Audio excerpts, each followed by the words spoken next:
Ils sont très nombreux dans le hall du Palais 10 du Heysel. En effet, pour les fans des films de genre, c'est l'heure des retrouvailles, soirée d'ouverture de la 42e édition du BIF. J'ai commencé dans les années 90, j'avais à peine 22 ans. Bon, maintenant j'en atteins presque une soixantaine, je ne vais pas faire le compte. Et voilà, maintenant j'ai emmené mes enfants aussi, des amis. Ça fait quand même la 20e édition que je fais, et donc oui, j'aime beaucoup. Qu'est-ce que vous attendez de ce BIF 2024 ?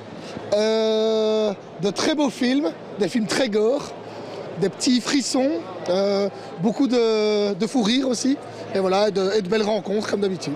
Une centaine de courts et de longs métrages au programme, mais aussi des expositions et bien sûr des animations, comme ce soir, un commando en provenance d'un monde post-apocalyptique. Nous sommes une compagnie, la compagnie des fourvoyeurs, la Manufactor, et on est ici pour l'ouverture. Donc eh bien, les comédiens sont en train de passer. C'est un post-apocalyptique, on cherche de l'eau pour les plantes, pour un futur eh bien, dont on n'est plus trop certain. Bonsoir et bienvenue à la 42e édition du BIF. Cette cérémonie d'ouverture, c'est également l'occasion de mettre sur le devant de la scène un jeune réalisateur bruxellois d'adoption venu présenter en exclusivité un extrait de son prochain film en cours de post-production.